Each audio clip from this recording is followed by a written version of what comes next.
You are listening to another AlwaysMoto production.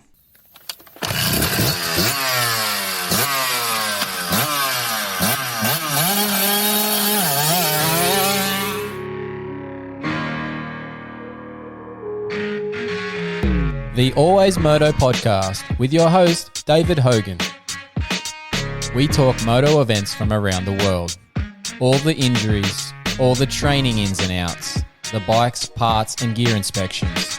The results, we interview your favourite riders. It's the AlwaysMoto podcast. We occasionally have some coarse language and the odd stuff up along the way.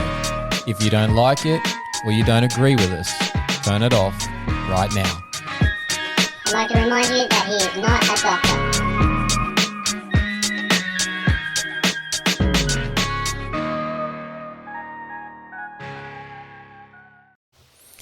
I tell you what, the intro couldn't be more accurate in recent times with a few stuff-ups along the way. We've had a couple yesterday evening, even today when I'm looking at the title of our show, we messed up when we've copied something across. But we're here, we're back, we're live. Hopefully everybody's hearing us today. We had an technical issue yesterday that prevented us from getting through the show. As soon as we started, we realized there was an issue and we are back to do it properly tonight. Apologies to everybody who was here ready to watch. We've had a few of you, I think it was 80 something of you that have tuned in already on the crappy couple of minutes where there was no audio. Apologies for that. Hopefully you're going to hear us tonight and we will be actually going like we're supposed to be, live on the air. So let's get to it without further ado. Episode 194 of the AlwaysMoto show, proudly brought to you by TechnicMotorsport.com, Duramoose.com.au and Yamaha Motor Australia. I'm your host, David Hogan.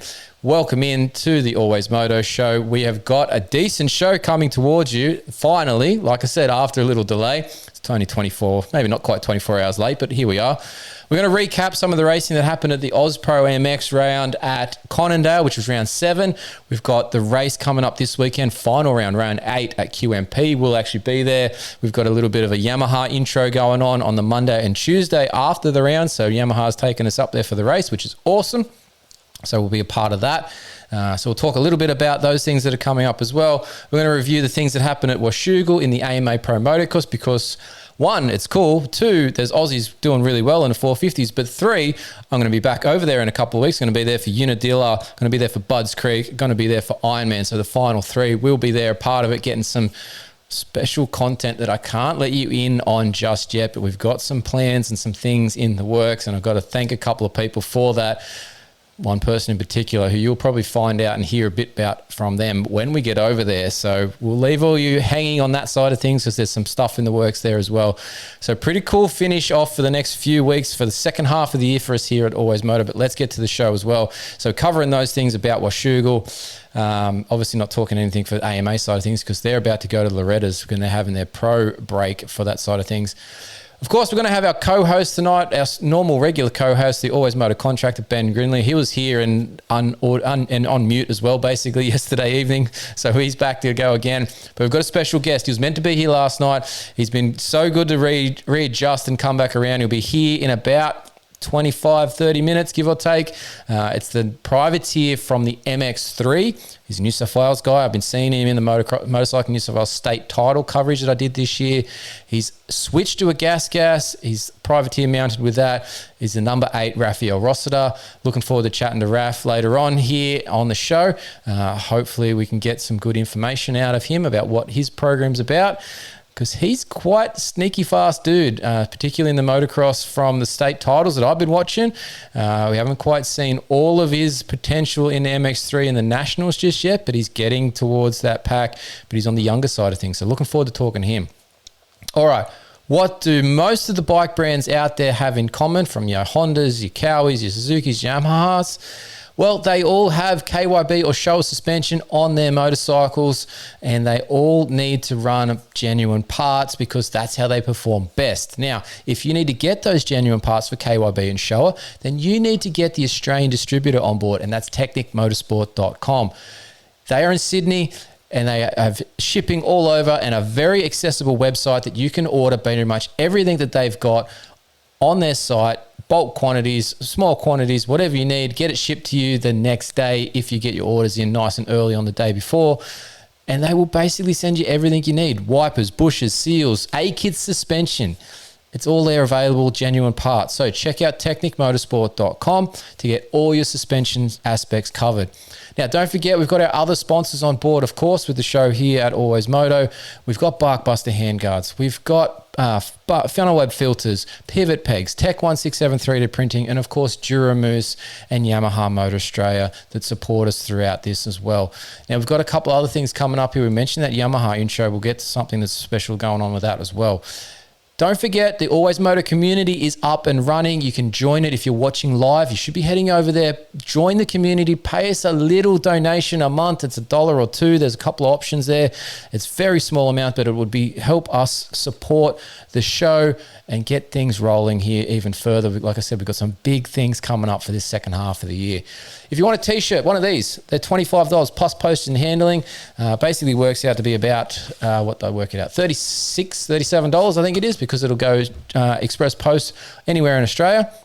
So send an email to info@alwaysmoto.com. Get one of these t-shirts, rock it at your next race, and you'll be supporting the show that you're listening to right now or watching right now. All right, that's it. For all the supporters, the links to their show, their products, their pages, any discount codes that we might have for them, they're in the show notes or in the bio on our social pages, so go and check those out. Let's get into this show. Let's bring in the contractor, and here he is, Ben Grinly. How are we doing, Benny? I'm all right. We're good. We're live. So tonight's a lot better than last night. Yeah, we're off to a much better start so far. So fingers crossed, the rest of it goes all right. Like I said in the intro, a few mistakes here and there. Obviously, it's a lot of mistakes recently. And I just noticed when I've done the special edition title for tonight's show, I've left in the wrong person from Brandon Steele from a couple of weeks ago, an app and review. Updated the 194, but Jesus, I was on a good one today when I was in a bit of a fluster, not doing what I was supposed to be doing while I was probably meant to be working my day job. So there we are. We got another stuff up. What do you know? No, it's been a rough 2 days, but we're here. We're ready to go. Good to go. So just so you all know, this special content that Dave has coming, I don't even know about it. That's how special it is. It's in the know. You got to be in the know. But when this comes out in a couple of weeks, if all goes to plan, it's going to be special. It's going to be awesome. Hopefully we'll get some insights on a particular area and somewhere that obviously everybody would probably want to be at some point. So yeah, we'll leave it at that, and we'll bring it to you once we get over to the States in a couple of weeks. Like I said, we're going to be there from, was it August 15, I think, is the Unadilla round. So we'll be there the day before for press day. Good to go for the 3 rounds to finish off the AMA side of things. Let's get into our general talk, Benny, and that's brought to you by Yamaha Motor Australia and the WR250F. Why don't you join the Blue Crew? Let's start off with, we weren't going to be able to mention it, but because we're a day late now, the Suit Up for Supercross event was on last night in Queensland. Our man Ryan Kohlenberg put that all together. He ended up selling out the event. He had a room full of people supporting it, all in suits. Bikes everywhere, raffle draws, silent auctions. The man put on an event and he got it done. Yeah, he's put a fair amount of time and effort into it, and money, as he said a few weeks ago here on the show. And to see, some videos and photos and stuff from last night looked, really good. So it's a massive effort by him and for everyone, that joined in. I think Moto Coach Elite Honda was there, JPM Kawasaki, Adam Bailey, a few other people. So Stephen Gore was there as well. Get on board. Yeah. So to get on board and help him out that's good. Hopefully this is like step one of a regular pre-season, post-season event for Supercross in this nature of a sort of a formal, event, a banquet, a gala, whatever it is you want to call it, but that sort of level of event that Ryan has put on. Hopefully this is the first of many that then helps raise the profile, raise the awareness, and also raise some funds towards the sport. Maybe injured riders, maybe, privateers obviously is what he started as the main focus of trying to help support them get to these events. But if you can continue to do it and grow it and maybe make that room double in size next year, let's see where he can get to. But it was off to a good start last night. And like you said, the pictures, videos looked like it was a cool event. So well done to Ryan and his team. You pulled off something. I sent you a message, Ryan. I know you saw it, but basically you're the first one to do it. It means it can't be a bad event because there's nothing else to compare it to. So you put on the best event ever done in that field. So well done, mate. All right.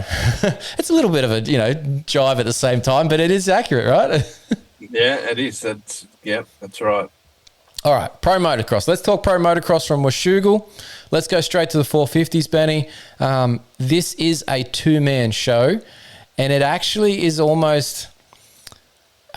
It's hard to say it and hard to believe it to some degree, but it's almost a Hunter show over the Jet show at the moment, particularly with the fact we have only... what are we going to have? We've got 6 motos to go. Hunter has a 12-point lead now. If they continue to go 1-2, Jet might find it hard to close down this gap unless there's a mistake, a bike issue for Hunter, or somebody gets between them, which so far in recent times is proving unlikely. Yeah, I think the only person was when Hunter fell off, and I think Deegan got through at Southwick, maybe Redbud, not sure, can't remember. But yeah, there was one there. Same Millville on that when Jet went down. There was Deegan got in the middle there. Jorge got in the middle as well, I think, at one of them. But yeah, Deegan's the one. Yeah, So yeah, it's going to be hard. I actually thought watching that first moto that I thought this might be it. Jet might go undefeated for the rest of the races. He just looked that good, and then that left the chat straight up in the next moto. So it's it's definitely those two by a mile out front, and it's just going to depend on who stays on the bike and has no problems. Yeah, and so far, which is weird to say, but so far Jet's the one coming off the bike most regularly. He has to basically win out if he wants the title over Hunter.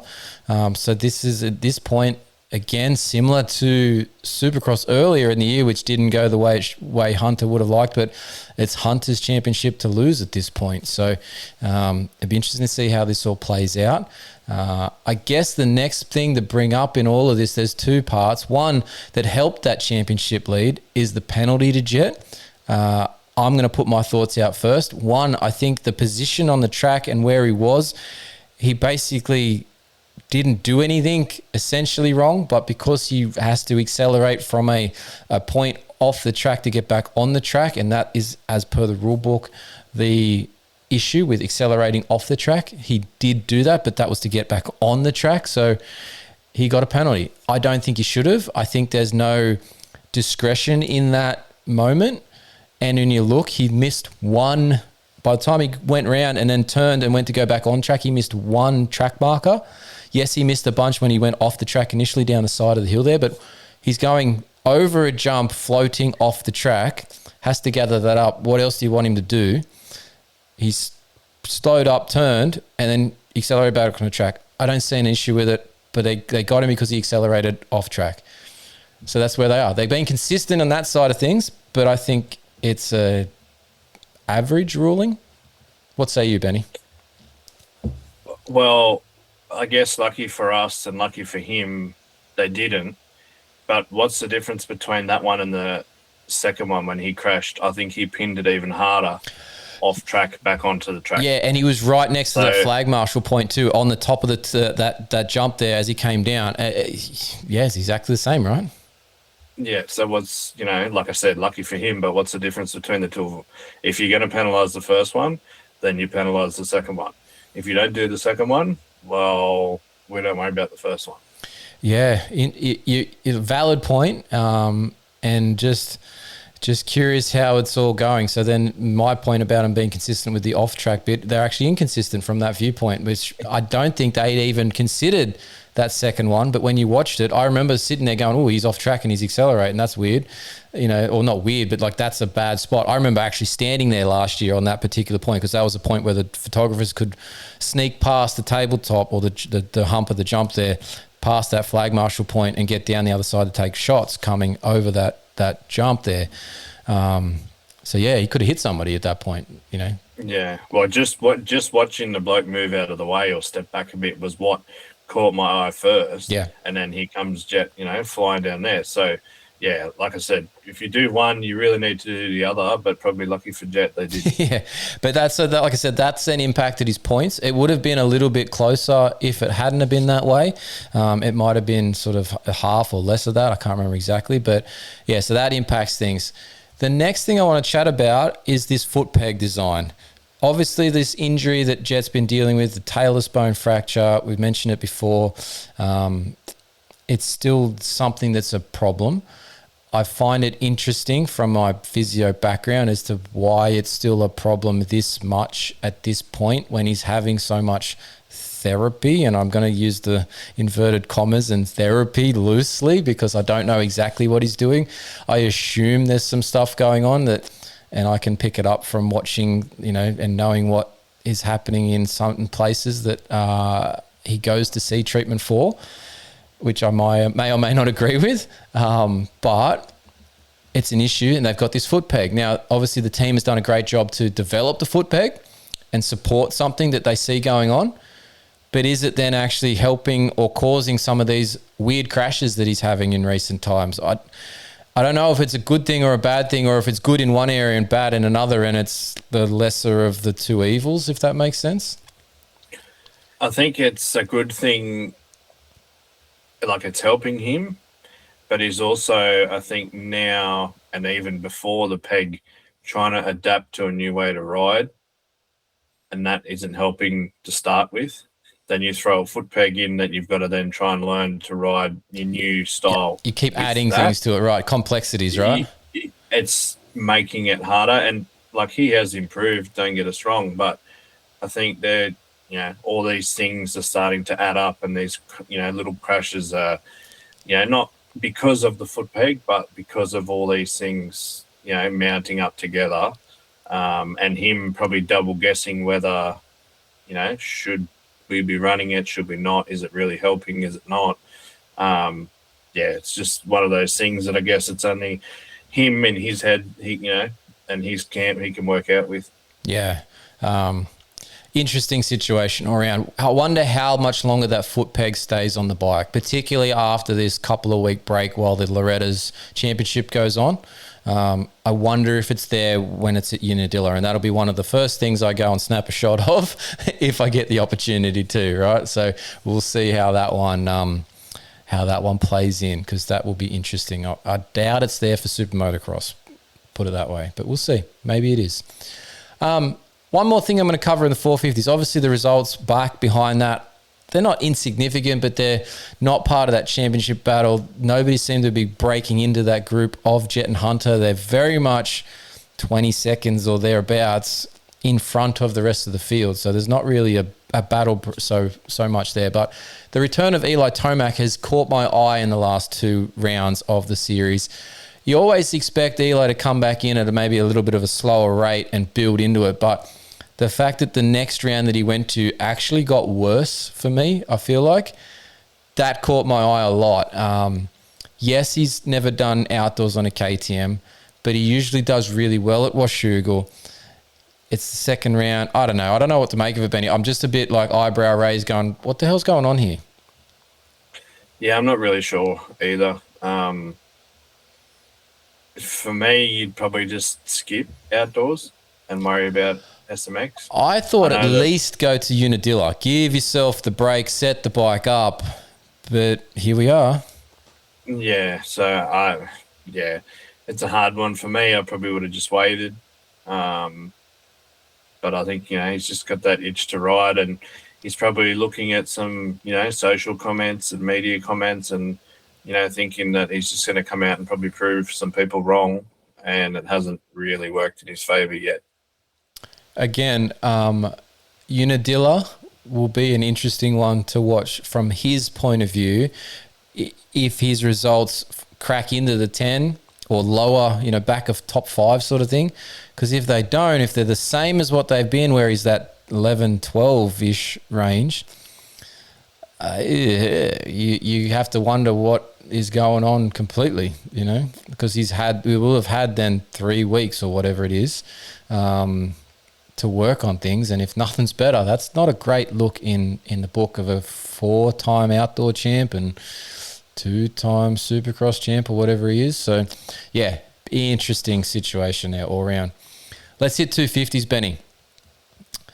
Coming into this one after Millville, Cole Davies obviously had that issue there with the fuel tank, getting a hole in it, getting a DNF, doing a couple of crashes in Moto 2, dropped a lot of points. You would expect with Levi Kitchen, being the fact that he lives in Washougal before he moved for training purposes to Florida and whatnot, he would be good at Washougal. But I watched him last year at that track, and I didn't think there was anything connected there for him in terms of a flow to the track or whatever.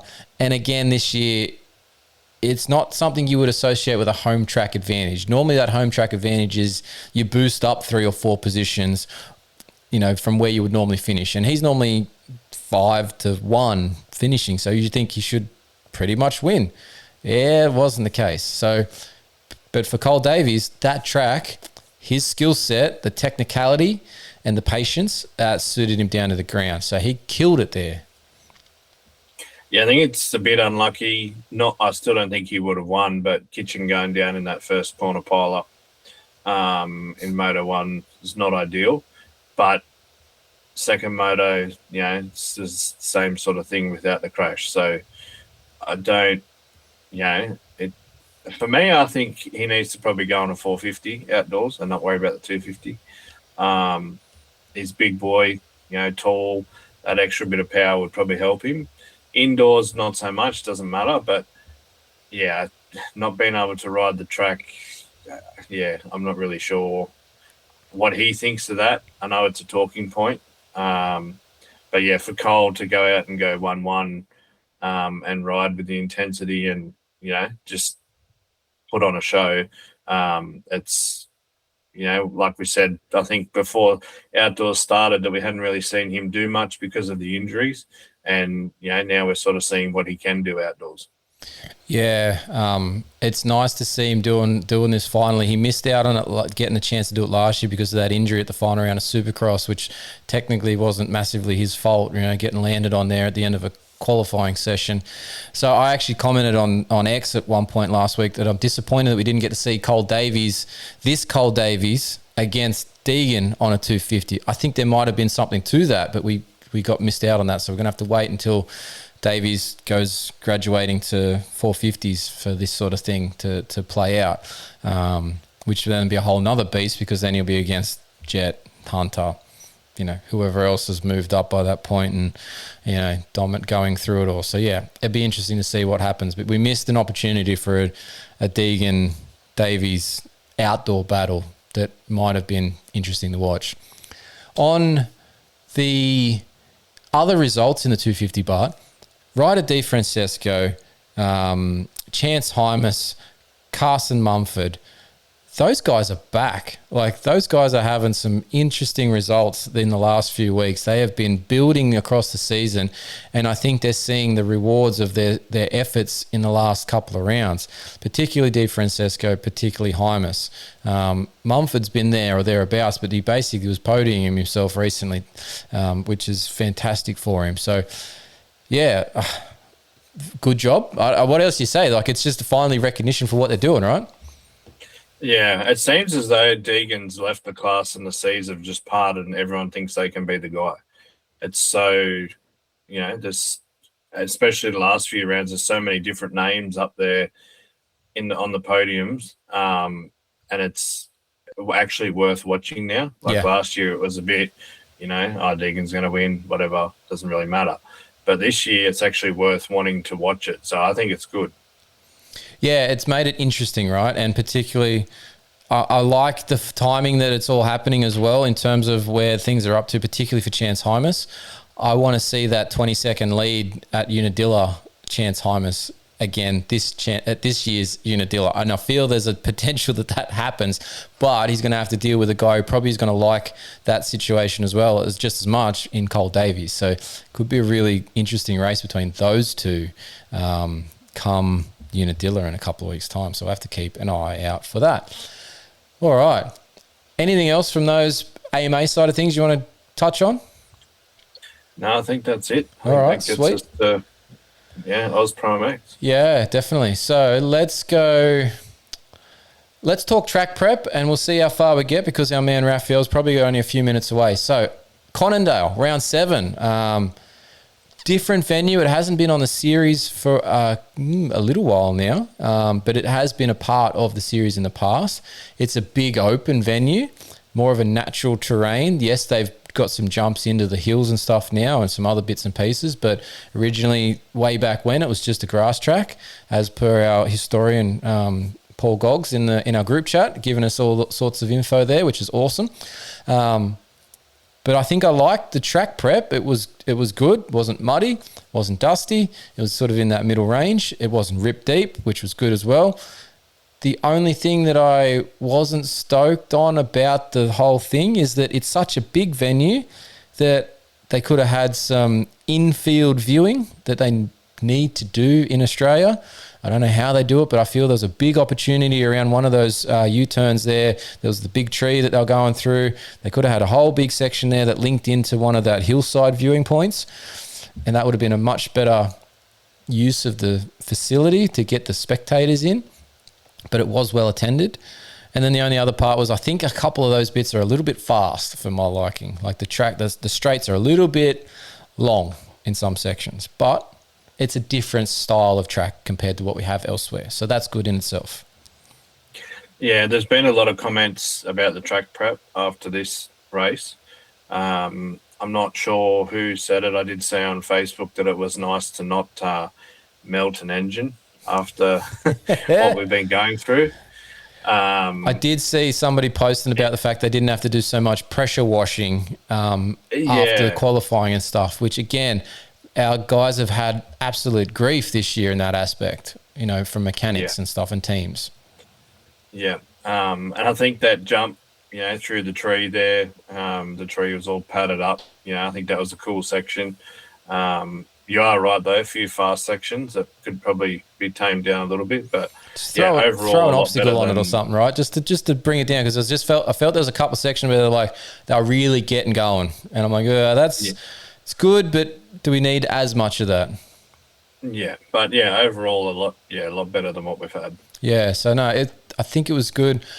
It's a prime venue for a infield viewing, but in my opinion, there is room in that place, and if we put in a tunnel somewhere, fenced it off correctly, there's a way to get people into that. Because when they did one of those overhead shots from the drone and showed the car park area that the spectators were parking in, there was plenty of people that turned up. So if we can get some better viewing going for them and make them feel like they're a part of the action, closer to the action, I think infield viewing is an option. It also opens up another ticket sale point to say, hey, this is a different access.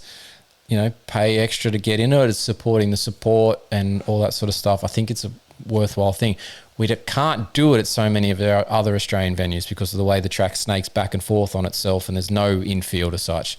This one has the opportunity, in my opinion, to do it. Let's do it. Yeah, and especially when, you got a track like Appin, you can walk right the way around it. And then you got a track like Canberra where you can only basically view from one side of it sort of thing. Yeah. Yeah, if you've got the opportunity to have, an area in the middle and also, as much as you can get, then, you need to utilise it and take it. That's one of the things about our Australian tracks is that we always end up in such a limited space because of where that track is on the side of a hill in the back of a valley where nobody can hear us and whatnot. We don't have always the best viewing aspects or ability to get all the way around a track. So when we do, let's take the opportunity. Conondale is a massive venue. I haven't personally been to that one, but it looked pretty decent in terms of access and whatnot. So let's try and develop it further and make it into a great facility because it could be cool.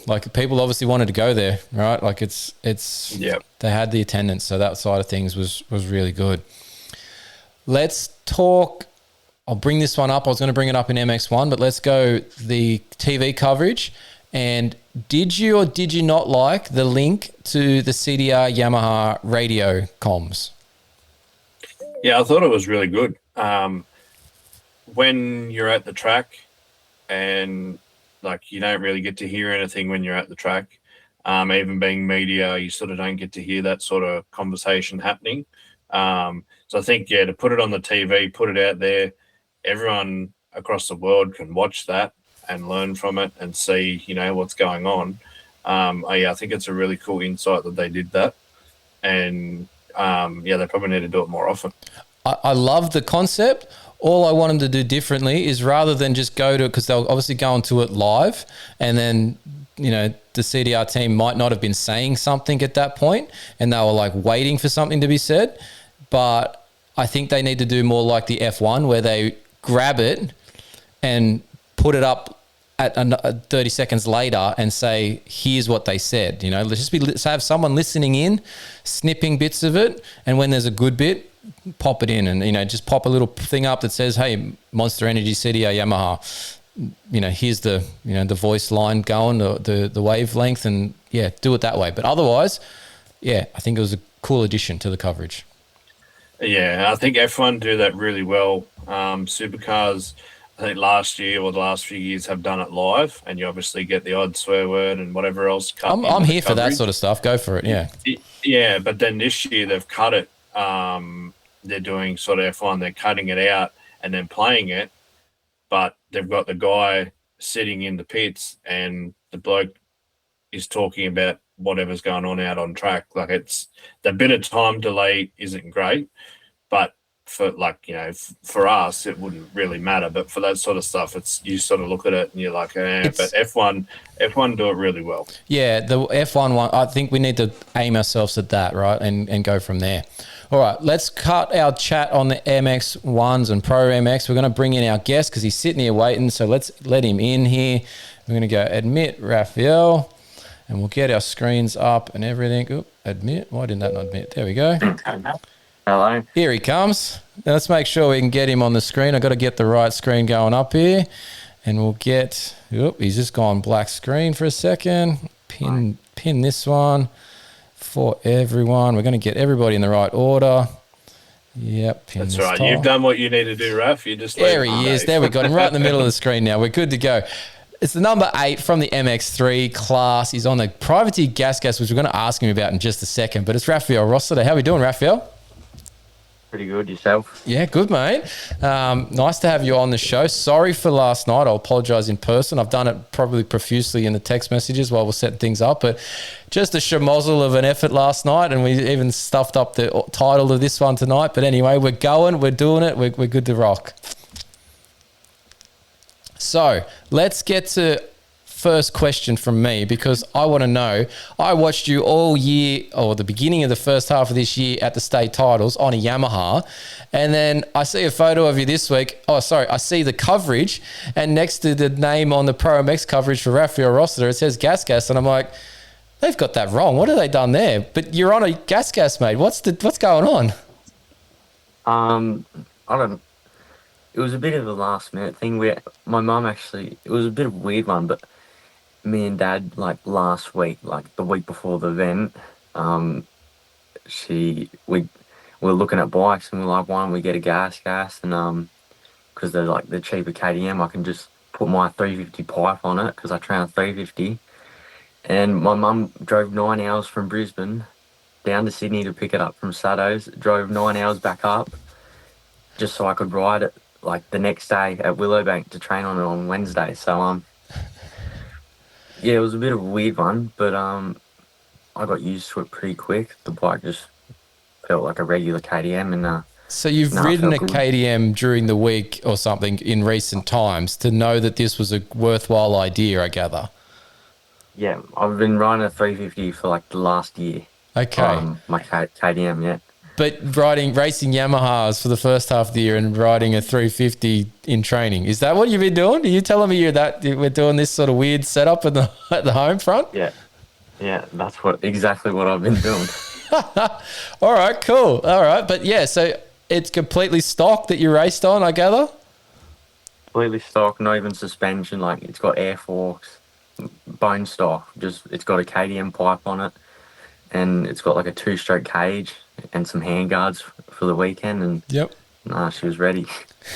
Benny, just the effort of a privateer man, but I love the effort from Mum. 9 hours driving time to pick up a bike for you to race on the weekend, right? Yeah, that's one of the more interesting things I've heard someone do, especially when everyone talks about how hard it is to switch bike to bike. So, yeah, you've done pretty well with that. What? So obviously you haven't done too bad in the season, and now you've just switched bikes. What are your thoughts so far on how you've done and where you're at? I think, I don't know, on the Yamaha, I didn't feel like myself, to be honest. I really like struggled with like bike setup and just power wise, to be honest. And I don't know, like coming into one day, like I felt horrible. I mean, I was on a stock bike and I was like top 20, and that's nowhere I should have been. And I just couldn't get a start on the bike. I couldn't figure it out, and I was playing first gear start, second gear start, and I just couldn't seem to figure it out. But only recently we decided to change, and I don't know. I think it's the best decision for me to go on a Euro, obviously when I trained, and I think that my past results just didn't show like how I was riding, even at the state events. Like I believed I should have been up the front like every weekend, but I was fatigued by a start. I'd be top 20 into the first corner, and I wouldn't get talked about until the very end of the race. And like, oh, Rafael got second or third or whatever it was. So yeah, it was a bit of a weird one, but yeah. You that state's title side of things, the MX3 class is what you're mentioning there with like the Yamaha and stuff, because you didn't feature super well, like you said, with the start side of things for that class. But the 125 class, I think you gelled pretty well with that YZ125, mate, because your results in that one were pretty sensational. Yeah, the results were good on the 125. There's something about that YZ that I don't know, like how I ride it on it. It's a bit weird. Like I ride it completely different to my four strokes. Like I'll come in wedged, just smash into things, blow it apart. Yep. I never usually do that, but I don't know. It's just the fun and the thrill of having a two-stroke, I guess. I think you just were noticing that probably the lack of power and just weren't shutting off at that point, trying to keep it going, right? Oh yeah, for sure. The bike was slow. It was, to be honest, it was actually, I would say it was the same power as my 250, my four-stroke. So. Okay, yeah. So it's probably fast for a 125 by the sounds of that. Then maybe your YZ wasn't so happy with where it was in life, but yeah, look, whatever reason. So I gather then the switch and trying to get these results up. The result at Conondale wasn't too bad. I think you saw you at the back end of the top 10 there for those two motos. So did it have the initial desired effect for your results that you wanted by making the switch? I think so. It's like just riding the bike once. It had like 1 hour and a half on the bike. Go out and race it, and felt pretty good. But top 10, I was pretty happy with, like 7 to 8. But that second moto, I was like, it was an effort. If you look back on the replay, I was buried hard, and it was a struggle for me the whole time. I was passing the factory junior team riders and the super KTM riders and all that, and I was just busting my ass the whole moto just for that result. He's capable of this sort of rides, Benny. He's I wouldn't say you're lacking any fitness, mate, because I've seen you push pretty hard and late into motos in those state title rounds and go the full distance. So there's nothing wrong with the fitness side of things, Benny. He's just obviously got to work out a starting technique for all this stuff to go with it, mate. Yeah, well, he's right. I looked in the, you look at the totem and see where everyone is, and your name wasn't there, and then towards the end it pops up. So there's obviously some good fitness there towards the end. But in saying that, what's your weekly plan? Like, do you work? Do you go to school? Like, what's the full-time rider? How do we do that? No, I'm homeschooled. Usually, currently I'm in Brisbane, so it's a bit weird, but my average thing back at home, I live in Canberra, so I'd probably train it like every second Tuesday with my coach Jamie from Streamline Moto. Then I'll do a Thursday, and then I think maybe like I'll ride on the weekend or whatever, but every day in between, I've got like a pit bike track at home, smashing laps constantly. And He's getting the fitness up on a pit bike. I love it. Yep. Yeah. yeah, I don't go to gym at all. Okay. And there's a couple funny photos of my dad. Like it's a bit of a weird one, but I'll rip my track with a Matic on my pit bike track. Yeah. So I'll go straight for like 2 hours, just this one section. I've got photos of it, and big section. I'm just hammering hard with a Matic. He's physical labour and he doesn't need the gym. He's just swinging a Matic. Yeah. The worst bit, I'm not even getting paid for it. It's for the love of the sport, mate. Yeah. Yeah, we're definitely we were on a loose program last night. This is definitely she's a loose program, this one too. Yeah. So if you're doing all that, right, like you mentioned a bit of coaching stuff, how old, and it's still homeschooling, how old are you, Raf? 15. Yeah, I thought you were. In May. Yeah, you're still fairly young. So you're only just into the MX3 category for this side of things. So you're on the younger side. Like, there's guys from the New South Wales side of things, like Drew Kremer and Riley Burgess, who are on the other end of that, who are about to age out of MX3, and they're 17 or 18 sort of thing. So they're getting further past that point. So you're competing against them at a different physical aspect. And like you said, you're not in the gym or anything yet. You haven't probably found that side of things. Probably don't need to at your age, particularly if you're swinging a Matic most days. so there's a bit to come here. You are at the point where you can step up into those, top spots here if we can get things cranking in the right direction, yeah? Oh, yeah, for sure. And it's the funniest thing. Like, I watch the replays on the ProMX all the time. And they never say, like, they haven't mentioned I'm a junior. They haven't mentioned anything. They think, and they always say, oh, like, someone like 8. They never say, like, oh, I've come through the field, but you get, like, a big name guy and say he comes from 20th to where I'm at. They're going to be raving about, like, the whole moto. So I'm a bit on the down low a little bit, but I don't mind it. It keeps the pressure off. Well, I think, and we've talked about this before on the coverage, like for their state, like the national coverage, but like Lee and Denny tend to know the guys that are on teams. And so unless you've got a whole shot or a fastest qualifier, you're not on their radar until you literally turn up on their screen. And that's hard for them to then, they don't pick up all those other names, and they're not necessarily wandering the pits in the privateer back docks going, hey, who are you and what's your story? So that's difficult for them. But the other part of it too, when they did say your name, and Benny and I had a chat about this last night before we were about to get the thing, they didn't exactly say it right from what I heard. My dad reckons it's one has year 7, like one passed year 7 and the other one didn't. Yeah, I don't know their schooling, but I'm going to guess back in those 80s, 90s when they would have been in it and going to moto life that they did at the very young age that they did, you're probably not far off it. So, yeah, no hate comes to Denny and Lee, but they probably don't have the greatest schooling history. I'm sorry, guys.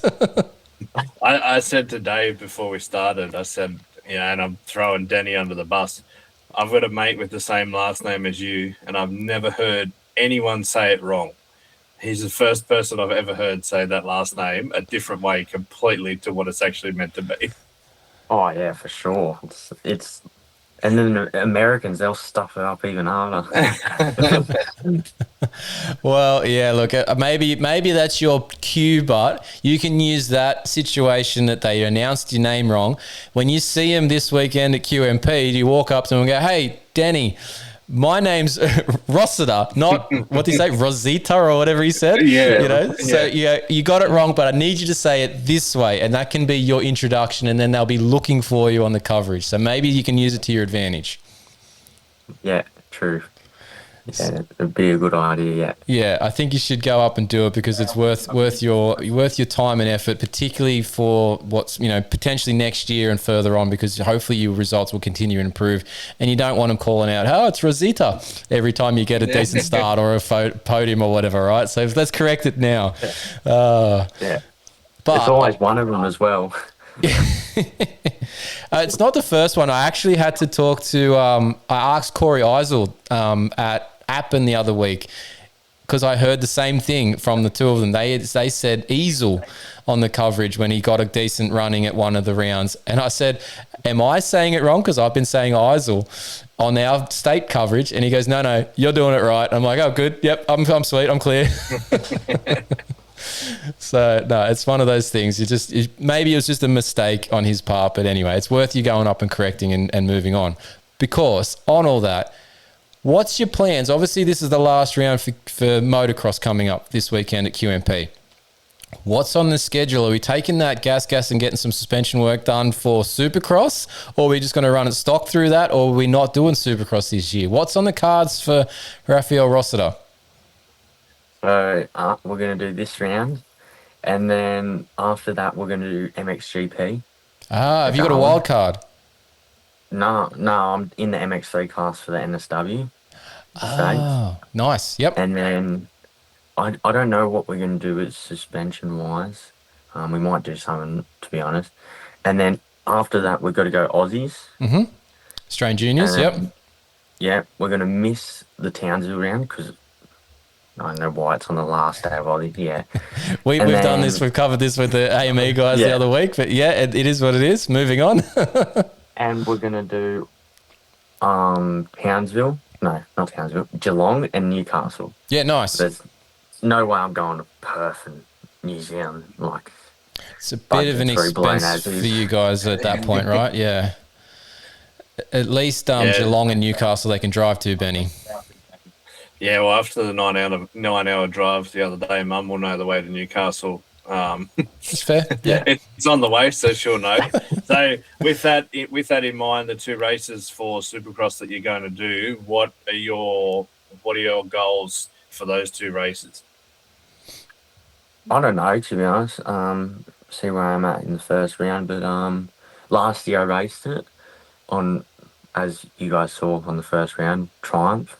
I raced the Triumph on the first two rounds. I was real sick, really bad. But Cronulla and Melbourne, I got in and I got 15th and 13th in the mains.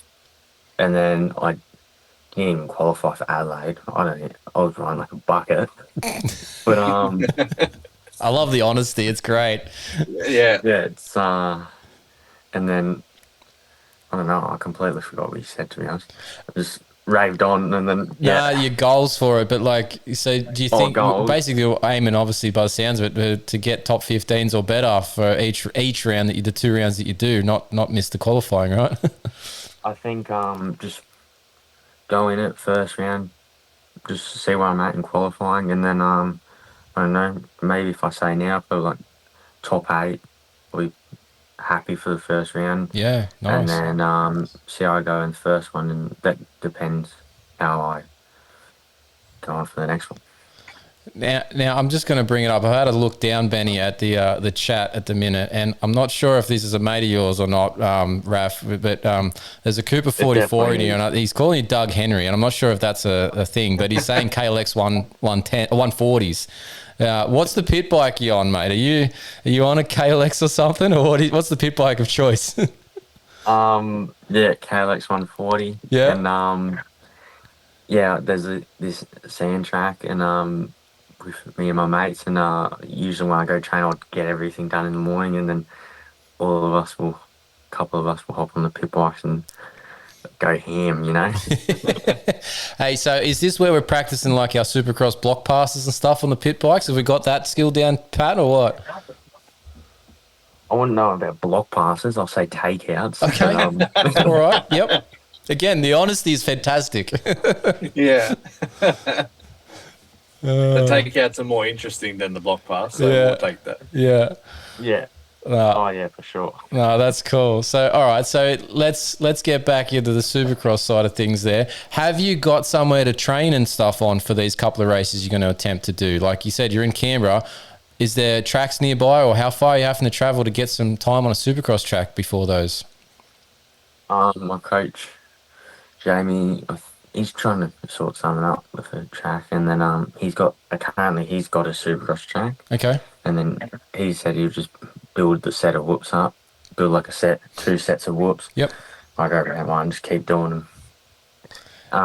And then the closest tracks, there's some about Bateman's Bay, but I don't really know them. Yep. But I can go to McCleary's in Newcastle, Okay. and then just in that area is where there's the tracks, but it's a bit of a trek. But no, you make it work.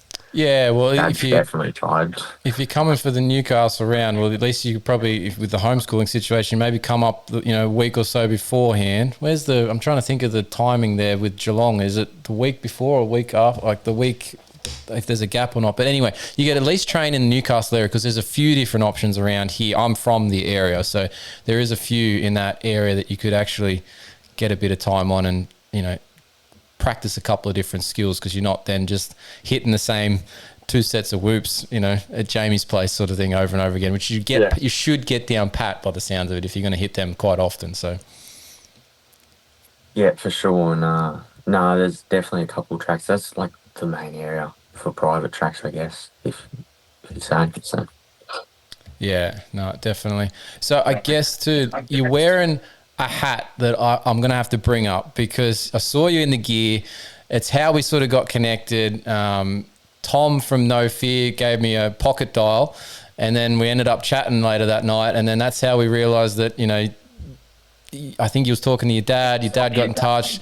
Here we are. But you've got some fancy new threads on for the round as well to go with the GasGas. So you've had a couple of changes, mate. The No Fear gear. Tell us what's going on there. I was wearing underclass this previous year, and I couldn't thank Charlie enough, like helping me as is, and I just got a better deal, and there's more opportunity for me to what Tom was offering, and just I don't know, I just wanted a bit of a change, so I like the gear. I think it's really good. Feels pretty good, feels sturdy, and no, Tom's helping me out a lot, which is definitely makes a big difference when you're a privateer. It's I don't know if you have the same, Benny. He's probably not going to have the same sort of connection like older generations do to the No Fear brand, because he's probably too young to even know what happened at the 99s and the 2000 McGrath styles and colours and the Travis Pastrana colours like I'm hung on. And that's why when Tom brought the No Fear thing back, I was like, oh, sick. But does it link in for him, you reckon, at all? Depends if he's done some research or not. But I think with social media too these days, there's a lot of old footage on. So I'm sure at one point or another, there's been a video that Raf would have seen with some old gear, and may have led to the choice of that brand's well known. We'll go to that with a good deal. Is there any of that stuff sink in for you, or are you just happy with the colorways as they are nowadays, and you're like, oh, it doesn't even matter what happened before?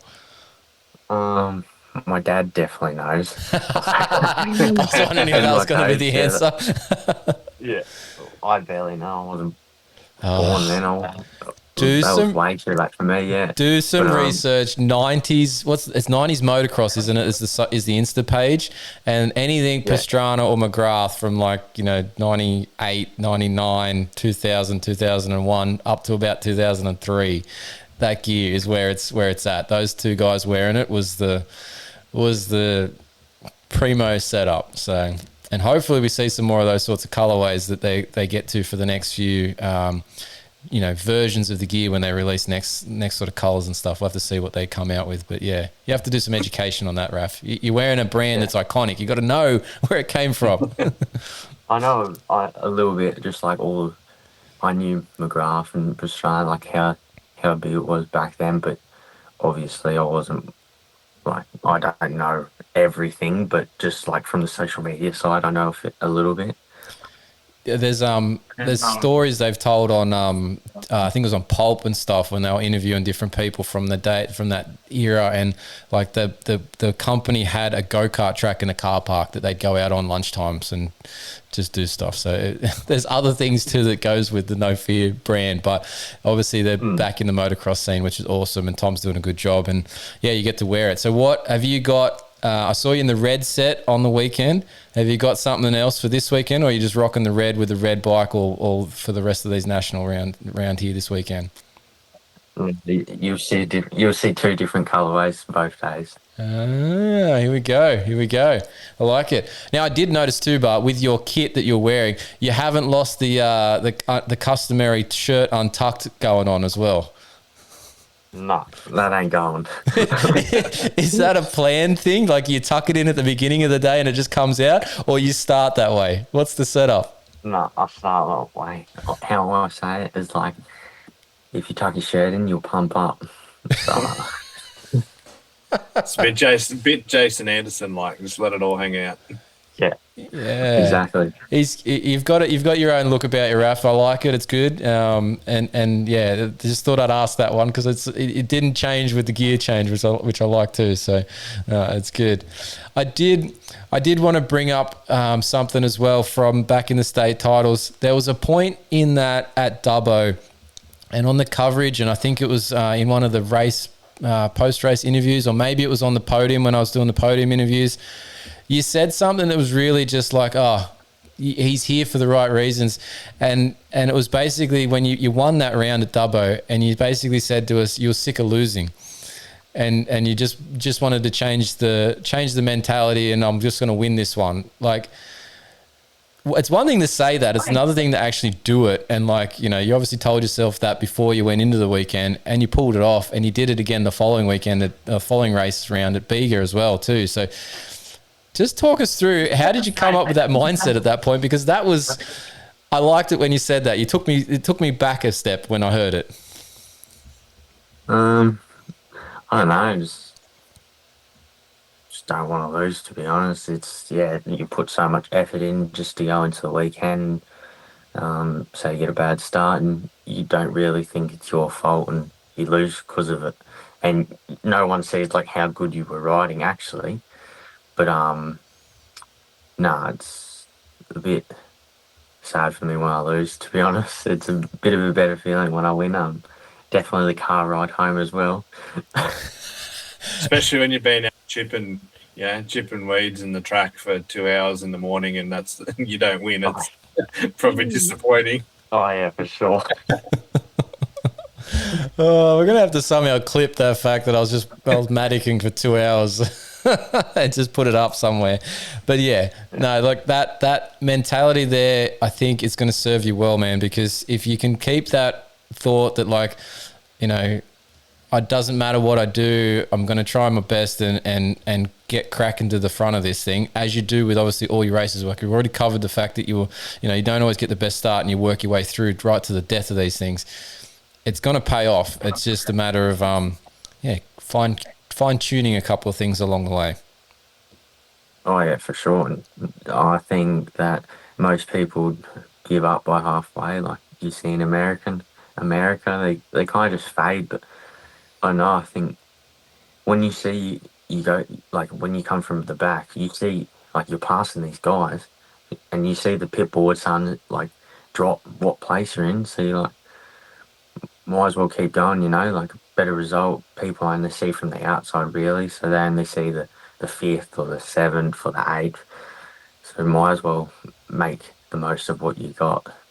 Yeah, no, it definitely is. And like particularly these races for you at the moment, they're shorter than some of the, you know, once you get further up into the MX2 and MX1. So they're you should be able to push to the end, right? And like battle for everything. Then you're not stretching out that far, so there's always another guy just there, you know, a second or two in front of you to go after. So chase them down, right? Just go. Yeah, for sure. Yeah, that's how it is. But I think. But with the MX3 cars, there's like groups of like 5 of them going at it for one spot, and then you hit like a roadblock, and there's like no people for like 8 seconds.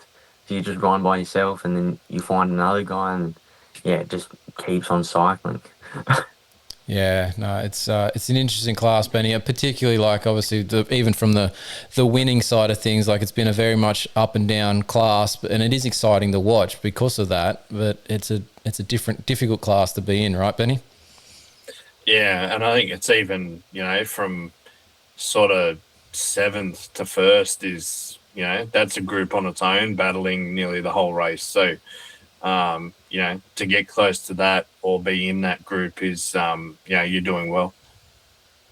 Yeah, for sure. There's Jake, the biker, has just said Raf needs a Matic sponsor. So maybe we need to talk to Bunnings and see what we can work out. He's probably worn the edge of it off too, Benny, from all the picking each day, trying to tear the track up. Yeah, no, that's actually a good idea. We might have to try that. Yeah, try and get something hooked in. I'll send you a photo afterwards. Yeah, we'll do that. We'll have to post it up or something. But yeah, that's pretty funny. So, man, this weekend, QMP, you said you're in Brisbane at the moment. So are you just hoteling it for the couple of nights between hand and, living a bit of an unusual lifestyle for a week and then heading to the race on the weekend? Yep. I rode today at Willowbank. And then just the past years, I've been barely riding, to be honest. Just keeping it light and just been moteling the whole time, doing other things. Yep. And keeping my mind off motocross and not trying to get burnt out. Fair enough. Are you up there with mum, dad, or what's the story there? My whole family was there. Right now, my whole family's here. Yeah, cool. They're looking to move up in the future. Oh, nice. Yep. They're looking for some warmer weather to live in. Canberra's not exactly the warmest place to be. I don't know if I want the warm. I like them cold. You'd be one of the few, mate. But anyway, it is what it is. So a bit of a different schedule this weekend too with QMP. You guys have got some stuff on the Saturday and a little bit Sunday. So a bit of a stretched out program. Are you going to be okay with the extra time to be paying attention across the weekend, because it's going to basically mentally fatigue you more than anything? No, I'm sweet. I'll go for an extra 5 days if I have to. More track time, the better, and the more practice sites I get. Yeah, fair enough. All right. Have you've ridden QMP before, I'm assuming? A couple times, just like the MX3 track, not the actual full loop. I was thinking about doing the Sunshine State. Yep. But my brother had like his side of things planned, so then we couldn't do that. So yep, no, fair enough. Well, it's another big weekend ahead for that side of things. We're going to cover some of that in a little bit here on the show, but Rafael, man, thank you for coming on. We'll let you get off and get some sleep in, so you can maybe go and do some Matic training in the morning. I don't know what you got planned for Thursday, but look, appreciate you, being around, available Tuesday and Wednesday night and getting stuff around on Tuesday. But we're going to have to find you on Sunday at some point and get another post-race interview. I'll be up there. I've got a Yamaha introduction to go to on Monday and Tuesday. But we'll try and find you in the pits on Sunday afternoon at some point and get you back on, get your thoughts on how the weekend went. And, we'll go from there, man. But good luck at QMP. All good. Thank you. No dramas, man. We'll catch you on the next one. Thank you. Thank you. See you, mate. See ya. Bye. All right, Benny. Rafael Rossiter. He's a funny dude. Yeah, that was good. There's some funny stuff in there. Yeah, the Matic sponsor is definitely something he's going to have to work out, that's for sure. But, look, he's obviously at that age of, like you said, 15. Doesn't have to train as much just yet, but he can get into it with a lot of other activities for pit bike riding and not as much ride bike training. I'm sure all that stuff's going to have to pick up at some point, but he is damn fast. So if you can figure out the starts, his name will need to be learnt how to be said correctly by the commentators, not just myself, that I can say it for the state titles. But yeah, the pro national side of things, they're going to have to get around to it too. So hopefully we see him featuring a bit more in the future. All right, let's talk round 7 still. We haven't covered it yet from the results and what's going to happen for QMP. So let's get back to it for Pro MX. MX1, Jed Beaton. Not much to say other than he's the 2026 champ for MX1. He finally sealed the deal. Yep, I think we called it. First weekend of Pro MX. Both sort of said that's how it would go, and that's how it ended. Yeah, I think was it round 2? I said, do we see an undefeated season? I was probably a little bit out of that comment, but like you can see how dominant he's been. Obviously, there's been some issues for Webster. Tanty's been building back. Crawford had the bike switch and, a couple of bike switches throughout the season, so he wasn't necessarily in it from the get-go. There was a potential there for Beaton, but when you look back, that season he tied with Webster, but he lost it on a count back. Last year, he probably should have won it, broke a femur with a couple of rounds to go, lost it, obviously.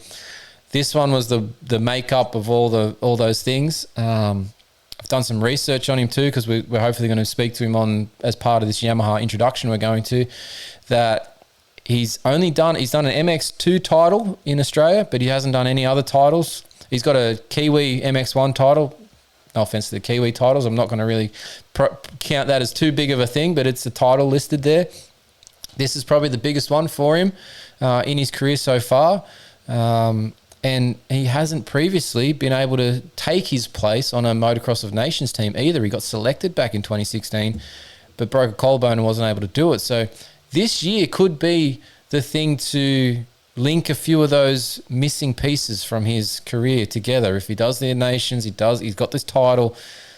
Could be a year that he remembers for a long time, Benny. Yeah, he's done really well. Actually got some recognition on news pages and radio and stuff like that, which is good to see as well, because our sport's not as mainstream and doesn't get a lot of viewing or be talked about. But I think running into the MX of Nations, he's definitely in the hot seat for that. 100%. He's the man to be leading the team, given that the Lawrences are probably not a part of it, or they definitely aren't a part of it this year. So, we'll have to see. I'm laughing in the middle of that, looking at my phone too, by the way. Raf has just sent me some photos of his maticking jobs, and we're not just talking about like a little section. Holy crap, the man has been maticking like 3 meters wide by like 20 meters to 30 meters long with a matic to tilt the track, essentially.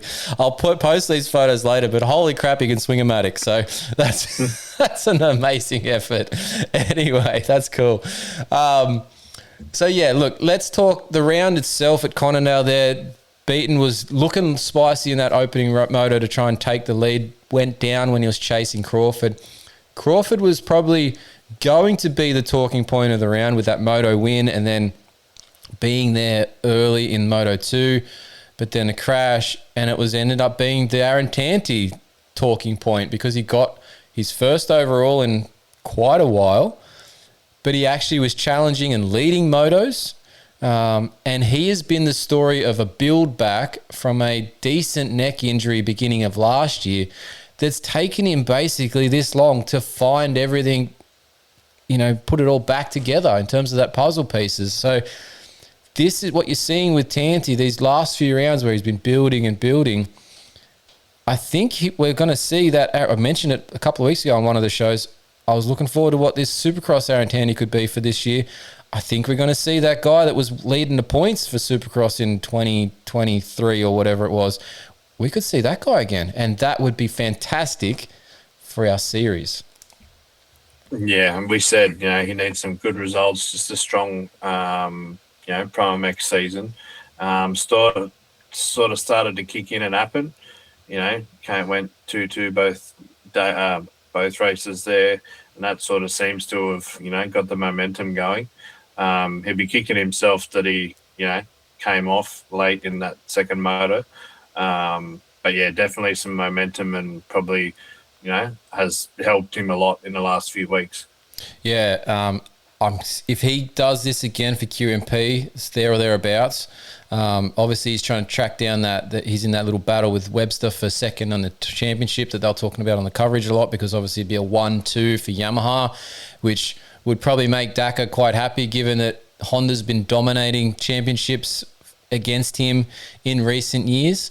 So he's probably thinking, yeah, I got a tick in the right area if they get that 1-2. So he'll be looking to do it, but obviously Kyle will be looking to try and steal that back at QMP this weekend. So it'll be a good little battle there to keep an eye on across the weekend, and see if anyone plays any team tactics in terms of positions that they give to somebody maybe. We'll have to see.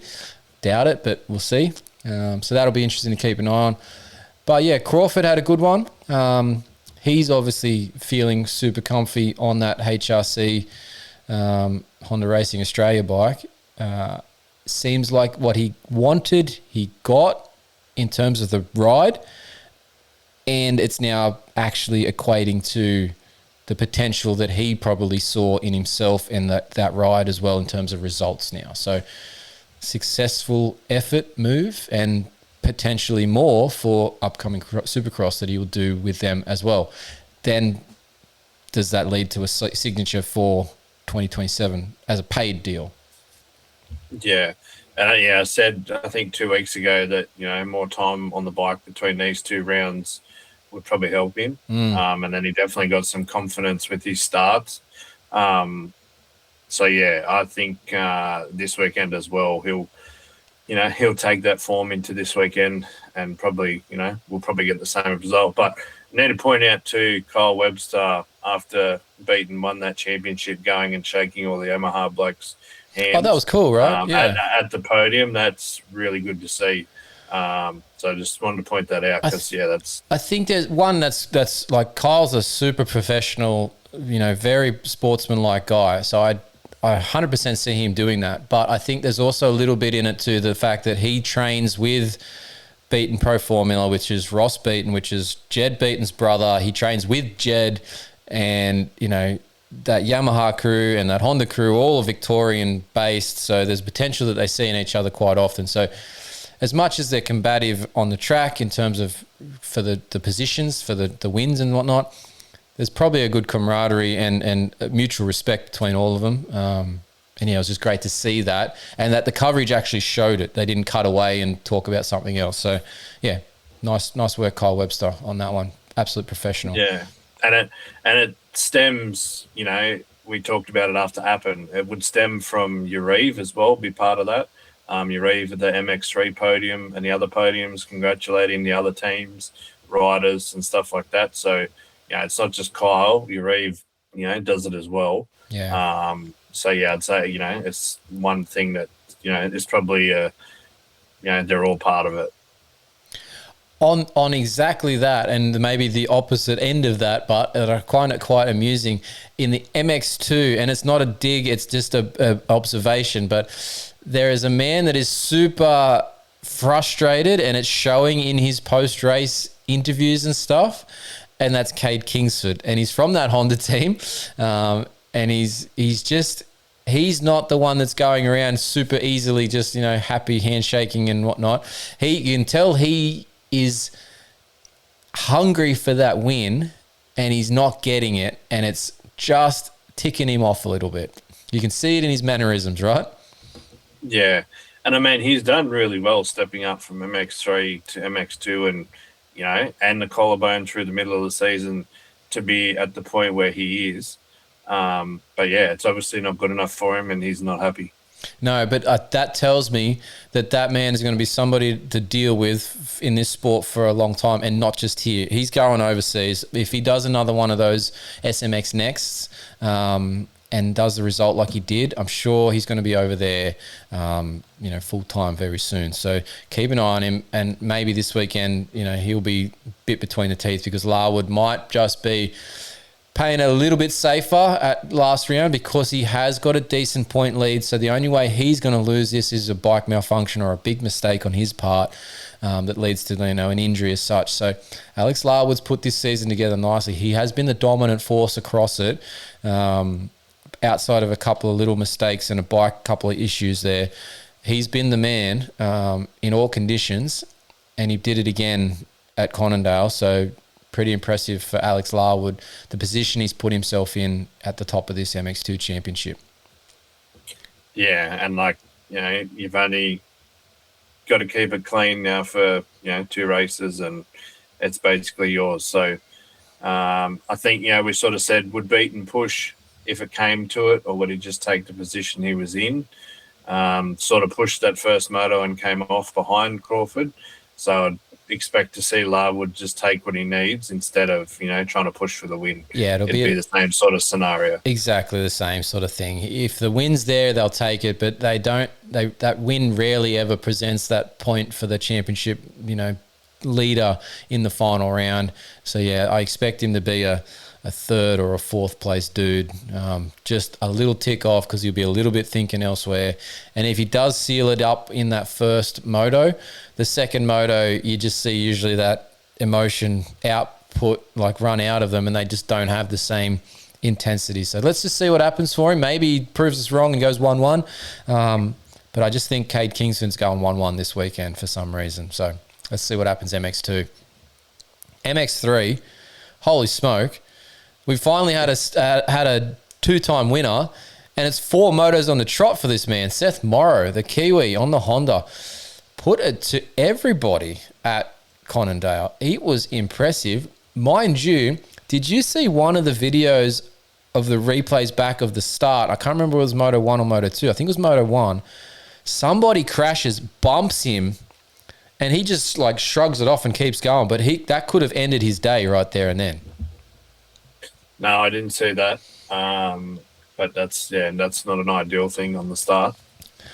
But yeah, he survived that one. But he was in a class of his own that day. And interestingly enough, the man that's trying to chase down the championship leader, Heath Fisher, wasn't able to sort of capitalise on what seemed to be Hayden Draper being unwell this past week as well. And somehow, I don't understand the math here, but somehow Hayden Draper still has a 20-ish point lead going into this final round. But I feel like we've been talking about for 4 rounds now that he's been having average results, but he's still got this massive lead. So everything he did in those opening few rounds has set him up at this point where he's in a position where as long as he does 2 reasonable results, he's the MX3 champ. Yeah, and being unwell, the videos I saw of him basically being carried around is not a great look. And for him to, you know, put in enough effort to keep the points lead and do what he did, that's, yeah, when you're not feeling well and you can ride, you know, like that after pretty much being carried around, yeah, you've done pretty well to keep your title hopes alive. Well, yeah, but the thing is, like, as much as he's sick and he maybe be over that by the time we get to this weekend, he's not going to have the bounce back of all the energy and everything. He's going to be still a little bit off. So this weekend will still be difficult for him, and add in that championship pressure. So he's got a lot to get through just yet. He does have a points lead, but he's got a bit to get through. So we'll have to see how that goes. So yeah, Draper's potentially going to get this one. Fisher's probably going to be sitting there in second. He's got a little gap in front and a little gap behind. But that battle for third's heating up with the man who's caught fire, like we said, Seth Morrow. He's coming up to the back of our guy Riley Burgess, who's sitting there in third. Now, hopefully Riley can see everything clearly through those sunnies that he's wearing, because I'm not sure what was going on there, but they caught my eye. But hopefully he can see clearly at QMP, you know, with those things on. Yeah, he's definitely put himself out there, made himself known. There's been a lot of talk about it this week. I found it funny that I'm sorry to cut you off. I found it funny that there was a photo of them doing the, you know, holding the plaque up, and he's the only one with sunnies on, and like the only one with these obvious sunnies on. And I'm like, I had to look at it twice, you know. Yeah, and I think, did he say in the group chat they were $225? Yeah, well, that was expensive, right? I'm like, yeah, okay. But yeah, I think they've given him a good vibe. You know, he put himself out there on Kale Makeham's podcast a few weeks ago, And then, he's worn the sunnies, which has also, got some attention. So they're the kinds of things you need to do to, get your name out there, as well as, getting the results that he has. Lucky enough for him, he's scored a new bike out of it as well, which is pretty cool. Yep. So I reckon there's some good vibes coming in for this weekend, and I reckon he'll take out, he'll finish third in the championship, which unfortunately for that DNF, when the motor carked it, is not ideal. But I feel like there's going to be some good results and good vibes this weekend. Yeah, I'll be keen to see how he finishes off, because that one DNF is probably going to just haunt him a little bit for that particular championship. But let's see what happens. All right, that is where we're at. Obviously, QMP final round coming up, and then there'll be a couple of week break before they kick into their Australian Supercross series. We're going to see a few people going over to those AMA rounds, I think. Jed Beaton possibly being one of them, but we'll hear about that. I'll probably give you an update on that once I've gone to this Yamaha intro. So let's quickly touch on that, actually. Obviously, the Yamaha intro is happening the Monday after QMP. We're going to get a chance to ride some of the team bikes, which will be cool. I've already had a go of Jed Beaton's City R Yamaha last year. We're potentially going to get a chance to ride it, Aaron Tanti's, Noel Ferguson's, maybe Blake Bohannon's bike. I think that might be there. So he's 125 or he's 85 that he's world champ for. And maybe even Hayden Draper's bike. So we'll see how it all goes. Maybe Lachlan Turner's, we'll see. And then on the Tuesday is the YZ250 2027 launch, which will be awesome. We'll get to ride that bike, let you guys know what we think of it. So we're going to have content on all of those things. We're going to have interviews with the riders. We're going to have the video on the bike itself for the 27 model. We're going to have some fancy gear. I did a little teaser post of it and brought it up obviously with Rafael before, but we're going to have some No Fear gear on as well, which will be sweet. Changing up the look. Thank you to Tom for sorting that out for us. A big appreciation there.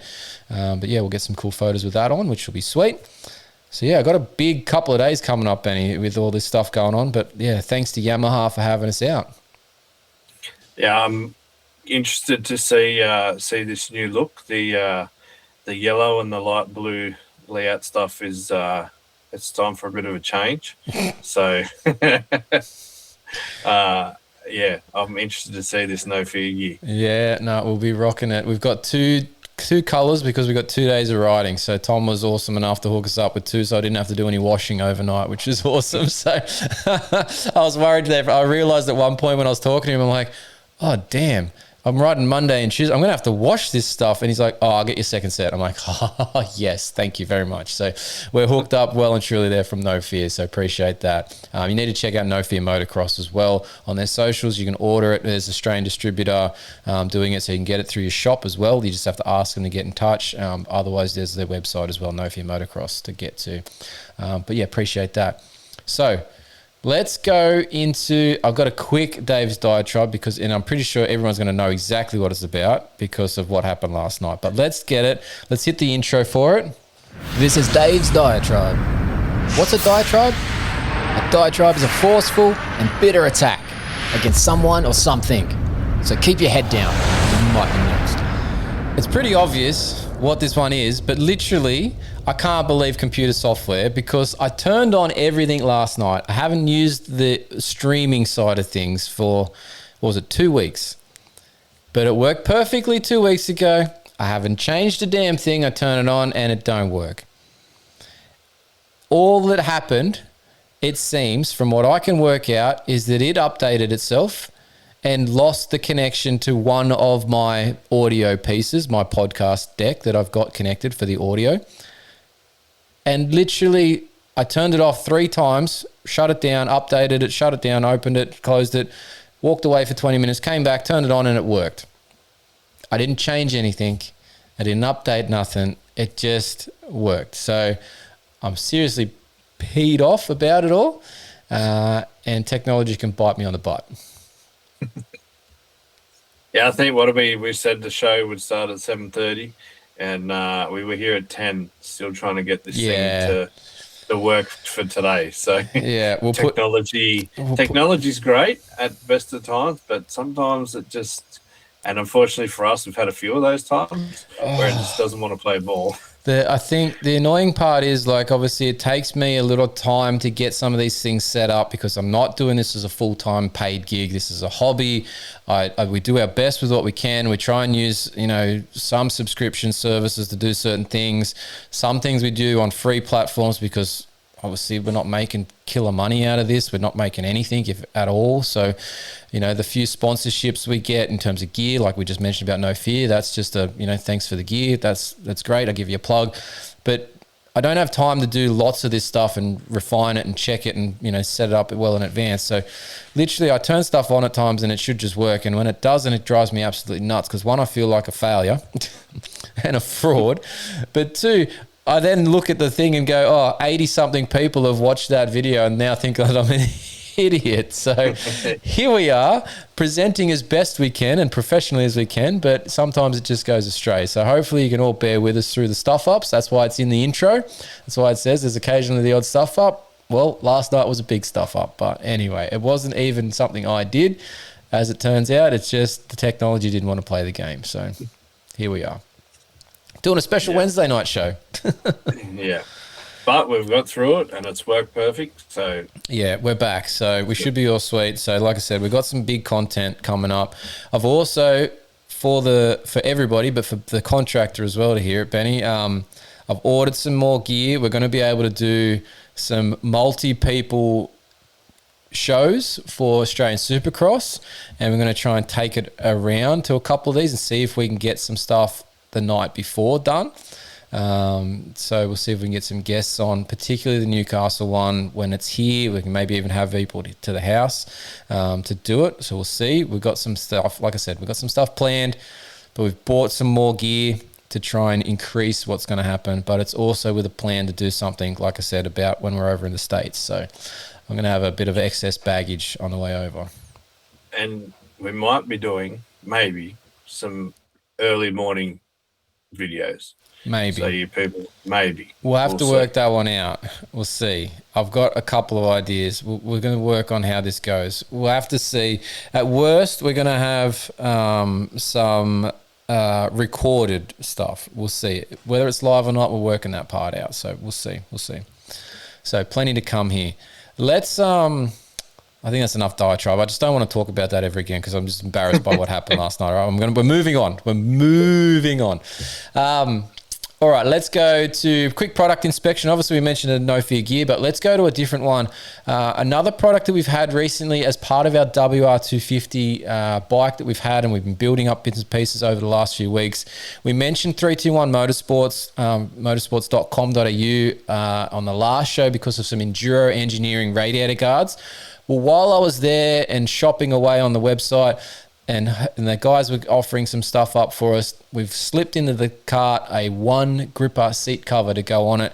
And it's not I was not expecting this, Benny, but it's a little bit different to other seat covers in that it's not actually cut to the shape of the seat. It's just this massive rectangle with the seat pattern in the middle, and you can shape it to whatever you need. So if you want to add wings, a seat bump, a big step, you have the flexibility with this big sheet to do all of that with it, and you just trim the excess off and adjust it to the size that you need. What is also great, and for those people with the Yamahas, like I've got with the WR at the moment, and you've got that extra little flap bit that covers the fuel cap, that's not part of the main seat. You've got enough with this big sheet from one gripper to cover that as well. So if you cut things correctly, you'll have enough room to cut a second part of it and potentially even make extra bits out of the seat cover for cover something else as well. So it's actually really handy. It's nice and big. Which is good because normally seat covers are a pain in the ass to fit and they're not great. So having access would be, that'd be nice. Normally you're fighting to pull that last little bit over to get the staple into it, right? This is not the case. You're going to have plenty of excess on either side and either ends, and more than enough to do another part of a seat as well. So, yeah, I'm pretty impressed with that. It's very easy to fit. The colors you got to choose from is pretty much whatever you want, and very good grip on the seat. Just an upgrade from your standard without absolutely chapping your butt either. So that's always handy. But yeah, check out One Gripper seats. They come through 321motorsports.com.au. Head over to their site, buy one of those seat covers while you're there. Maybe get some Enduro Engineering parts as well. The radiator guards are my pick. But yeah, check them out. It's good stuff there for our product inspection this week with 321 Motorsports. All right, Benny, racing this week and then AusProMX QMP. How are we watching it this weekend? Stan Sport or SBS, Facebook as well, I'd say. I'm going to guess that there'll be no Saturday coverage. It will be only Sunday. I dare say the Saturday, and I haven't seen this in any of the updates because we got media passes for this weekend, but I haven't seen it, but I dare say it will be streamed on Facebook at best. There is a TV portion that it says, but I think it's going to be just live streamed via the Facebook. But don't quote me on that. Maybe there'll be some stand stuff. I don't know. Yeah. I think the 2-day format they've had before, because I remember a few people complaining that, they didn't have anything on the Saturday. They only had it on the Sunday. Yeah. So it'd be interesting to see, whether they do it or not. But that's the usual spots. Well, the Saturday is a bit beefier with classes because they've got the vets racing as well this round. I believe there's the women's, and I believe there is something else as well. Let me just check what that was because I got an email for that, but I can't recall all the details off the top of my head. Where has it gone? I'm going to have to scroll back through 50,000 different emails to find where. Here it is. TV time, track, map. We don't want the map. We want the schedule. And Saturday is going to be, of course, loading time. Nope, that's the entries. Wrong one. Entry. But we have MX3, we have MX2, we have MX65 futures. That's right. We have the 65s. We have the vets 30 to 39s, and we have the MXW and MX1. So like I said, a beefy thing, but we have on our Saturday program, it's going to be the vets, the MX women's, the 65s. There's an MX2 free practice, an MX1 free practice, as well as MX3 qualifying as well, and qualifying for MX1 and 2. So it is a stretched out program on the Saturday, but it does say live stream for... Well, that's not very clear, actually. It's not clear at all as to what's being streamed and what's being... Oh, wait, there we go. That little symbol is an arrow up. And yes, there's actually nothing... Benny, nothing is being streamed according to this on Saturday. It's only being streamed Sunday morning, and it's only from 9:30 is the streaming starting on Sunday. I think we're going to have to get you and your Skywalker studio blokes to take over and do these ProMX rounds. I've heard a few people say that. I'm more than happy to do it, but people are going to have to actually tell Motorcycling Australia that they need us to do it. I can't do it myself. The people are going to have to speak. So because that we should have both days. They can. I know Loretta's is a bit different, but they can have a full week of that, and we can't have 2 days worth of stuff for our the annoying series. The annoying part is they'll all be set up Friday afternoon. It'll be ready to go. They just won't actually put it out on a streaming service, which they just need to literally press record or stream onto their Motorcycling Australia YouTube channel or Facebook page, whichever, both, and away we go. So I don't know. Anyway, we could do it. Maybe I'll set up a lot. I'm not going to be there on Saturday. Otherwise, I would have set up my phone and just press stream. Anyway, let's talk weather for QMP. It's meant to be 11 to 19 degrees and a chance of drizzle. So I'm not sure if that's going to be accurate by the time we get to the weekend, but that is the forecast that I saw. That could make things a little bit interesting. It could throw a spanner in the championship works for the MX2 and MX3. maybe it'll make it interesting. I don't know. Yeah, a bit of rain would be not a mutter, but a little bit of drizzle will spice things up. Yeah, definitely. Now, we missed our Barkbuster intro for the Dave's Diatribe. I apologise for that one, but Barkbuster handguards obviously a part of the show. They normally give us the deflecting ability from the trees and the roost, but also for the Dave's Diatribe. But let's get to the events coming up, and that's brought to you by Fun and Web Filter, because you're going to need a fresh air filter to get to these races that are coming up. Obviously, QMP this weekend, August 2nd. On the MXGP side of things, they've got Lommel on this weekend as well, so be checking that out on your Sunday and Monday for racing from MXGP. Always good to watch a bit of Lommel just to see how torturous that venue is in the sand. Loretta Lynn's, as you just mentioned, Benny, it's meant to be kicking off August 4th, but I don't know if you've seen it. That place was on the flood last week, and they've had to delay camper entry for a couple of days this week because it was still raining and still, soggy in some areas.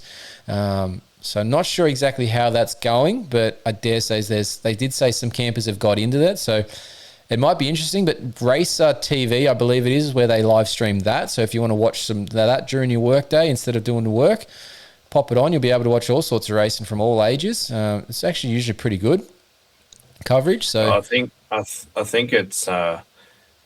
Did I hear that it's moved and you now have to pay for it? It's not free anymore. I hadn't heard that one. Maybe that is the case. So maybe check into a bit that more. It used to be Racer TV, but anyway, maybe it's not. I think it's gone back to Flow, I think. But you got to pay. They did talk about it on Pulp, and I did see it on socials, but you've got to pay $40 over there. So probably 80-ish bucks for us. It's a rip. Well, in that case, maybe people won't, but if you're really interested in doing something other than work, you can get that streaming during the day because they'll be racing for the majority from the time you start work in the morning till probably about midday-ish, thereabouts. They'll be still racing, but you can also watch it back. So, yeah, keep an eye on that. There's plenty to watch there. So that'll be for a week. It'll be done by Sunday afternoon. So it starts on Tuesday. So it'll be done by Monday our time. And then the following weekend is WSX in Canada on August 8th. So the WSX is going to kick off. Some interesting team and rider news out of that series last week as we head to it. Seems that Joey Savacci is going to miss the opening round. It seems that Enzo Lopes is going to miss the opening round. So that's interesting. But also I need to bring up a comment, and I've just reminded myself of it. When Christian Craig went down with his injury at Southwick, a guy on X was saying he's out for the season, but he only broke the spinous process on his vertebrae. And I said that's 2 to 4 weeks tops. He'll probably be back for World Supercross. Hello, here he is. He's ready to go. So shout out to you, my man, on X. Leave the injury updates to me. Thank you.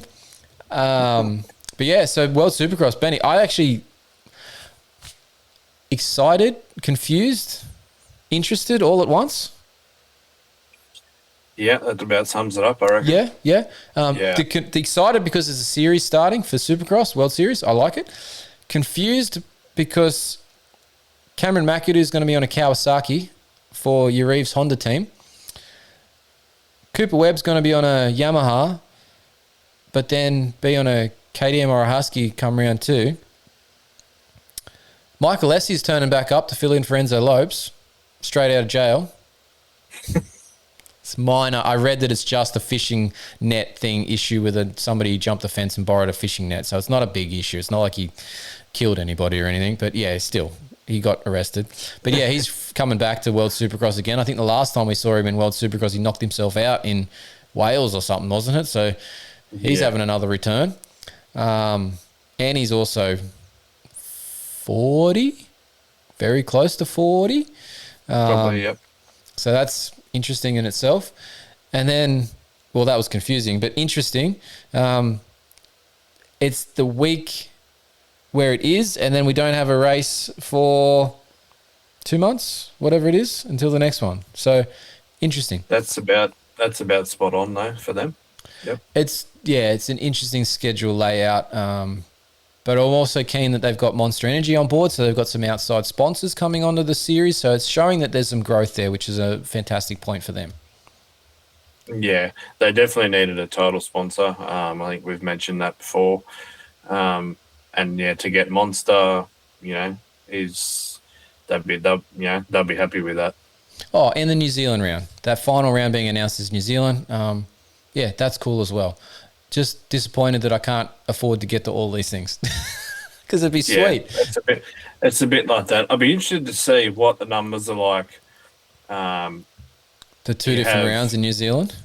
Yeah, I suppose it doesn't go over there that often. And a lot of those, they're international riders, so it's a little bit different. Yeah, it's in two different islands, Christchurch and Auckland, and 6 to 8 weeks apart. So I think it's long enough that they'll actually both be successful. So could be really cool. Yeah. Yeah. So that's World Supercross. On that same weekend, August 8 and 9, the Australian Enduro Championship is back. It also doubles up with the New South Wales Off-Road. They're at Kempsey. And then the following weekend, after a couple of weeks off, the AMA Pro Motocross is going to kick back in. Round 9, Unadilla, August 15. I'll be there on the ground. Can't wait for that. Yeah, plenty of racing to come in the next few weeks, Benny. So seems like there's a little bit lull with the Pro Motocross going off, but there's plenty of action happening all the way around the world. All right, let's... I'm just going to wrap it up one more time.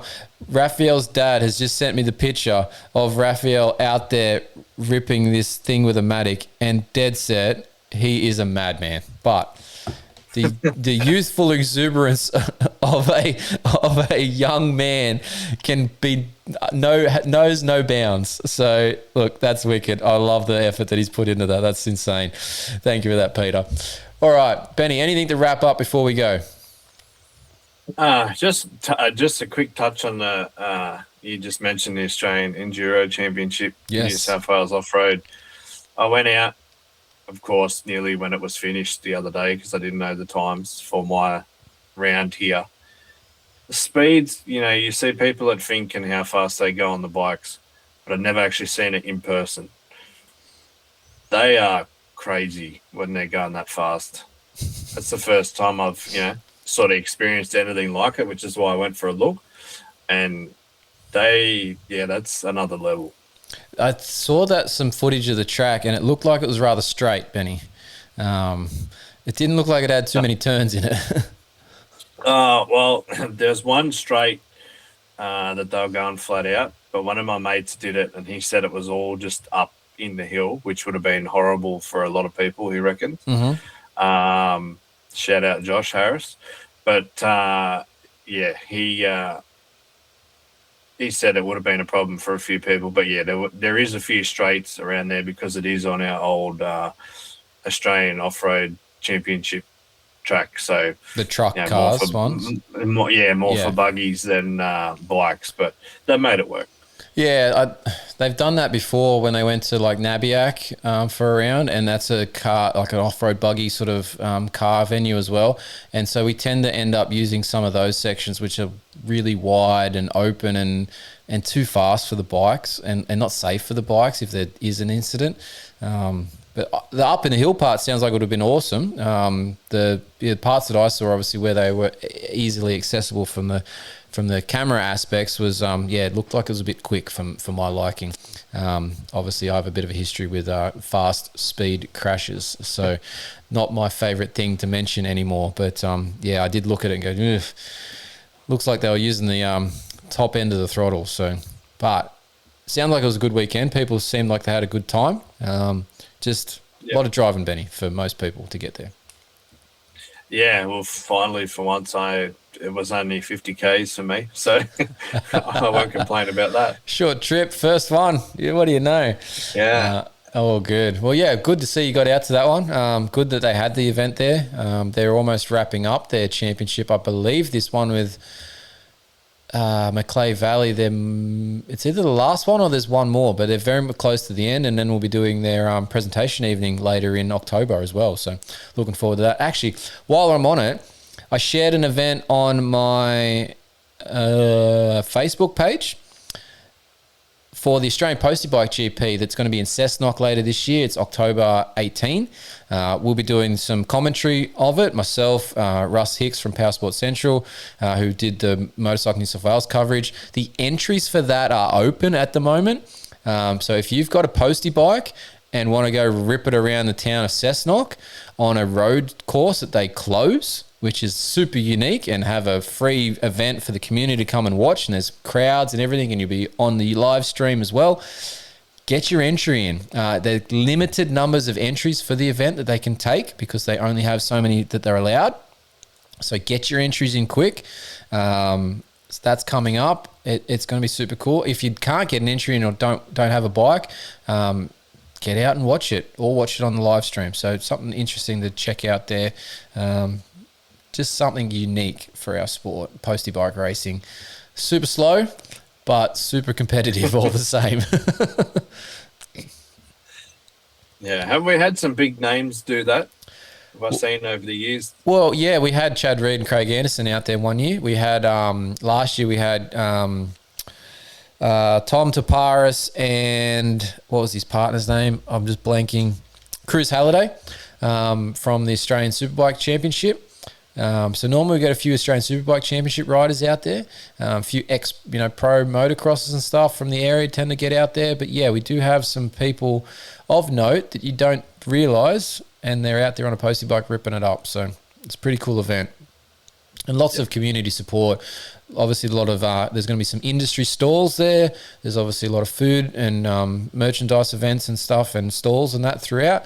So yeah, come down, check it out if you're in Cessnock on October 18. Thought I'd plug that as well. Been going to the committee meetings as part of the TV side of things. I thought I'd get a plug in there while I just thought of it. So yeah, worth checking out. All right, let's wrap it up, Benny. We got through episode 194 finally, despite the false start. Yeah, no, it's been a good one. Yeah, it has been. Thanks to Rafael Rossiter for coming on. Thanks to you guys and girls out there for listening and or watching. If you're listening on a podcast player, know that you should be here when it's live on the YouTube stream. Yes, this week was a bit of a jumble, but it's normally Tuesdays from about 7:30 in the evening, New South Wales time. So come and check it out on the YouTube. Subscribe to the YouTube, or like I said, listen to it on your podcast player. Make sure you're following it. You can do both. You can look at our pretty faces, or you can just listen to our soothing tones of our voices on the podcast. It's up to you. Check out our social pages. Obviously, Instagram is our main one. We've got our group chat over there. If you want to be a part of our group chat, we keep you up to date with all sorts of things in the sport. Come and send us a DM. We'll get you into the AlwaysMoto group chat. Don't forget the written articles. We're going to have some written articles because of this YZ250 launch we're going to. They're going to be up on fullnoise.com.au, so go and check out fullnoise.com.au for all those sorts of things. But that's it for another show.